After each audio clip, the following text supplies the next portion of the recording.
প্রজন্ম ৭১-এর বিভিন্ন পর্যায়ের নেতৃবৃন্দ, গণমাধ্যমের নেতৃবৃন্দ, আসসালামু আলাইকুম।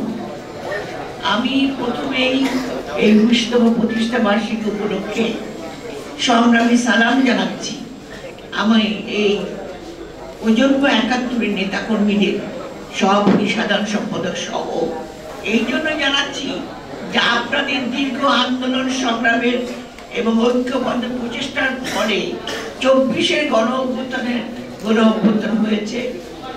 এক রক্তাক্ত সংগ্রামের ফলে আমরা স্বৈরাচার হাসিনা মুক্ত হতে পেরেছি। এটা আপনাদের কৃতিত্ব, আপনাদের ঐক্যবদ্ধ প্রচেষ্টা এবং আপনাদের দীর্ঘ সংগ্রাম। এবং আরেকটু ধন্যবাদ জানাচ্ছি এই নিয়ে যে আজকে যে আলোচনার বিষয়বস্তু তুলে এনেছে বর্তমান প্রেক্ষাপট এবং আগামী নির্বাচন, যা কিনা আজকে জাতির জন্য অত্যন্ত গুরুত্বপূর্ণ, সেই বিষয়বস্তু তুলে আনার জন্য আজকে আমি বিশেষ করে ধন্যবাদ জানাচ্ছি এই প্রজন্ম ৭১-কে। সংগ্রামী ভাইরা, আমরা দুঃশাসনকে পালাতে বাধ্য করেছি। আমাদের দীর্ঘ সেই ১৭ বছরের সংগ্রাম, পরবর্তীতে ২৪-এর গণ অভ্যুত্থানের মধ্য দিয়ে, এক রক্তস্নাত সংগ্রামের মধ্য দিয়ে প্রচুর রক্তপাতের পরে আমরা পালাতে বাধ্য করেছি সেই পতিত সরকারকে, সেই স্বৈরাচারকে, যে কিনা বাংলাদেশের জনগণের জীবনকে দুঃশাসনে, স্বৈরাচারে, নির্যাতনে, কারাগারে গুম করে, খুন করে, যিনি ভোটাধিকার নষ্ট করে, যিনি বাংলাদেশে কত ১৬ বছর একাধারে শাসন করেছে, শাসন ঠিক নাই, দুঃশাসন করেছে, তাকে আমরা পালাতে বাধ্য করেছি। কিন্তু আপনারা জানেন যে ৭১-এর আলোকে এই বাধ্য করেছে ঠিকই, কিন্তু আজকে আমরা যখন যে অবস্থা, আমরা স্বস্তিতে আছি ঠিকই, কিন্তু আজকে দেখুন বর্তমান মুহূর্তে আমরা কিন্তু একটা কঠিন অবস্থার মধ্যে আছি। যে কঠিন অবস্থা হলো বর্তমানে আমাদের বাংলাদেশের যে অবস্থা, প্রতিদিন আপনারা কি দেখতে পাচ্ছেন? আপনারা এখনো কিন্তু স্বৈরাচারের দোসরদের পদধ্বনি দেখতে পাচ্ছেন, যে পদধ্বনির আওয়াজে এখনো বাংলাদেশে মব সৃষ্টি করে রক্তাক্ত হচ্ছে জনগণ। বিভিন্ন জায়গায় দাবি দেওয়া তুলে সমাজকে অস্থিতিশীল করার চেষ্টা করা হচ্ছে এবং আইন শৃঙ্খলার অবনতি থেকে শুরু করে এমন কোনো কাজ নেই যা কিনা বাংলাদেশে জনগণ এখনো ভুগছে না। আমরা নিরাপত্তার হীন অবস্থায় বাংলাদেশে আছি। বিশেষ করে বিএনপি, যে বিএনপি দীর্ঘ স্বৈরাচার বিরোধী ভূমিকা পালন করেছে, সে বিএনপির পিছনে যেন মনে হয় একটা ষড়যন্ত্র চলছে। সেই ষড়যন্ত্র হলো বিএনপি যে লক্ষ্যে কাজ করেছে, বিএনপির একটা লক্ষ্য ছিল জনগণের অধিকার প্রতিষ্ঠা করা। সেই অধিকার কিভাবে আসবে? সেই অধিকার আসবে নির্বাচনের মধ্য দিয়ে। একটি জনগণের একজনের মৌলিক অধিকার হলো ভোট। সে তার ভোট দিয়ে জবাবদিহিমূলক সরকার প্রতিষ্ঠা করবে। এই জন্য আমাদের বিএনপি ১৬-১৭টা বছর সংগ্রাম করেছে, নির্যাতিত হয়েছে, কারাভোগ করেছে। এমনকি আপনাদের দেশের একটি বেগম খালেদা জিয়া, যিনি বাংলাদেশের মাদার অফ ডেমোক্রেসি, গণতন্ত্র অভিযাত্রায় যার তুলনা নাই, যিনি দেশকে উন্নয়নের ধারা দিকে এগিয়ে নিয়ে গেছিলেন, তিনি কারাভোগ করে, শুধু কারাভোগই করেন নাই, তিনি বিভিন্নভাবে তাকে মেরে ফেলার চেষ্টা করা হয়েছিল এবং তার কারণে, সেই কারণে তিনি ধীরে ধীরে অসুস্থতা হয়ে আজকে মৃত্যুর সঙ্গে লড়াই করছেন। তাকে আজকে নিঃশেষ করে দেওয়ার চেষ্টা করা হয়েছিল এবং এটা সবটাই করেছে এই স্বৈর সরকার। আজকে তাই আমরা যখন ২৪-এর পরে যখন নতুন সরকার, অন্তর্বর্তী সরকার পেলাম, সেই সরকারের মাধ্যমে আমাদের একটাই দাবি, সেটা হলো নির্বাচন যত তাড়াতাড়ি সম্ভব। এবং নির্বাচন শুধু নয়, আপনারা দেখেছেন বিভিন্ন পর্যায়ে সেই 18 বছর বাংলাদেশ যেহেতু ন্যায়ভিত্তিক সমাজ ব্যবস্থা নাই, বাংলাদেশের জনগণের উপর যখন অত্যাচার হচ্ছে, তখন দেশনেত্রী বেগম খালেদা জিয়া সংস্কার প্রস্তাব দিয়েছিল। আমাদের ভারপ্রাপ্ত চেয়ারম্যান জনাব তারেক রহমান 31 দফা সংস্কার প্রস্তাব দিয়েছেন। তিনি কেন দিয়েছেন?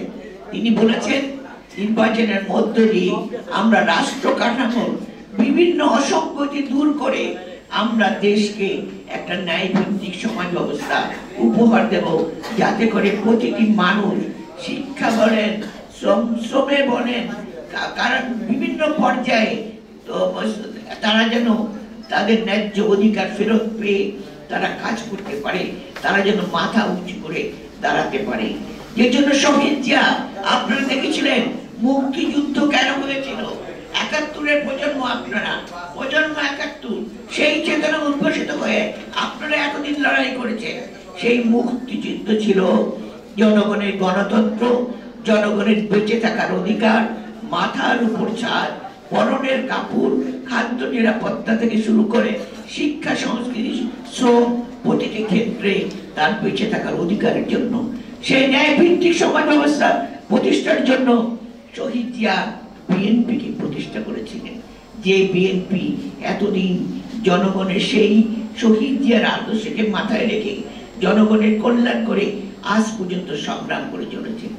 এখানে আমার ছোট বোন পাপন অত্যন্ত সুন্দর একটা বক্তব্য দিয়েছেন। কারণ আজকে যারা হঠাৎ আলোর ঝলকানিতে, হঠাৎ ক্ষমতার আলোয় উদ্ভাসিত হয়ে আজকে যারা বড় বড় কথা বলছেন, তারা দেখে নাই তারা দীর্ঘ 17 বছরের সংগ্রাম, দেখে নাই তারা জনগণের হাহাকার, তারা সেদিন চুপ ছিল।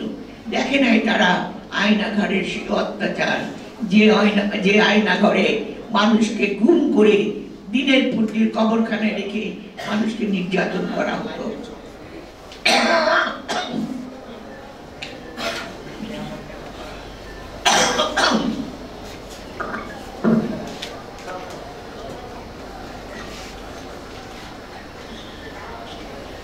আজকে আন্তর্জাতিক গুম প্রতিরোধ দিবস। এই গুম প্রতিরোধ দিবসে আমাদের মনে পড়ে আমাদের ইলিয়াস আলী, আমাদের চৌধুরী আলম, আমাদের সুমন, আমাদের এরকম আরো অনেক নেতা কর্মী গুম হয়েছে, যাদের কোনো হদিশ আমরা আজ পর্যন্ত পাই নাই। আজকে সেই ছোট একটি শিশু, 2 মাসের বাচ্চা তার বাবাকে খুঁজে বেড়াচ্ছে। কিন্তু আজকে যারা বিভিন্ন ভাবে আজকে স্বৈরাচারের দোসরদের সাহায্য করছে, তাদের সাহায্য করে তাদেরকে আবার প্রতিষ্ঠিত করার চেষ্টা করছে, তারা কারা? তারা এই 17 বছর কোথায় ছিল? এখানে রহমতুল্লাহ নাকি আজাদ বোধহয় বলেছে যে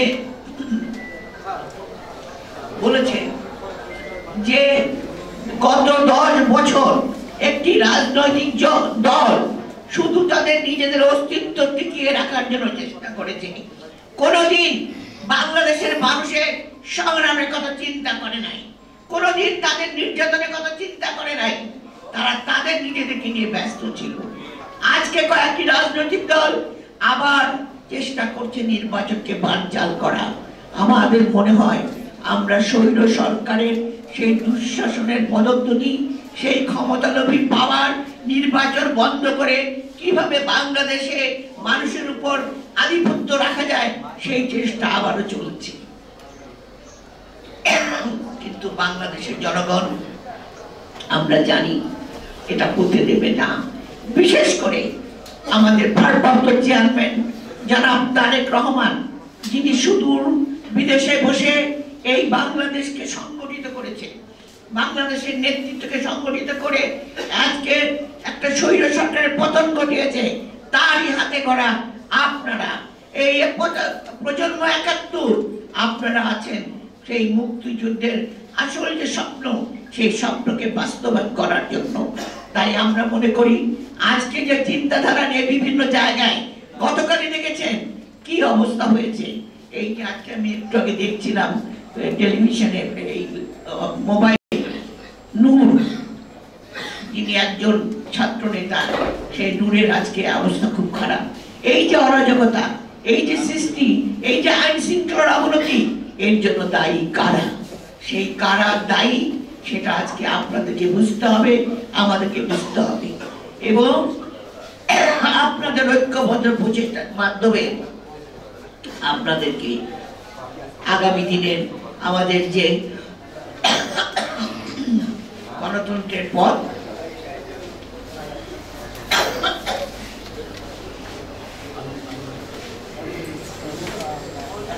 সেই পথকে আপনাদেরকে নিয়ে আসতে হবে। তাই আমরা জানি নির্বাচন হবে, ইনশাল্লাহ হবে।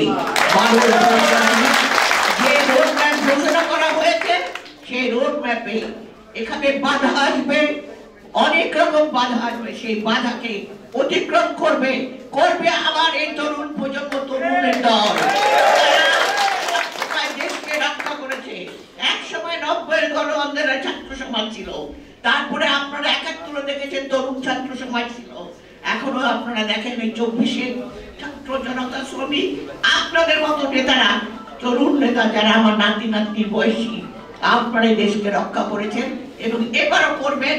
নির্বাচনের মধ্য দিয়ে দেশকে আবারও গণতন্ত্র এবং ভোটের অধিকার জনগণের হাতে তুলে নিয়ে প্রত্যেকের ভোট, যার যার ভোট যাকে খুশি তাকে দেবে, সে তার ইচ্ছা হতে দেবে। কোনো পিয়ার পদ্ধতি চলবে না, ভোট দিতে হবে তাদের চাহিদা মতো, তাদের পছন্দ মতো। আমার পছন্দ মতো আমি ভোট দেব, সেই ভোট গ্রহণযোগ্য হবে, বাংলাদেশে একটা সুন্দর দেশ হিসেবে গড়ে উঠবে, সমাজতান্ত্রিক দেশ হিসাবে। তাই আমি, আমার গলার অবস্থা খুব খারাপ, বক্তব্য রাখতে পারছি না। ধন্যবাদ আপনাদের সবাইকে। আল্লাহ হাফেজ। বাংলাদেশ জিন্দাবাদ, বেগম জিয়া জিন্দাবাদ, শহীদ জিয়া অমর হোক, তারেক রহমান জিন্দাবাদ। এবং আজকে যে ঘুম আন্তর্জাতিক প্রতিরোধ দিবস, সেই দিবসে আমরা আশা করব আমাদের যারা সন্তানরা এখন হাহাকার করছে তাদের সন্তানরা ফিরে আসবে, তাদের বাবারা ফিরে আসবে। ধন্যবাদ সবাই।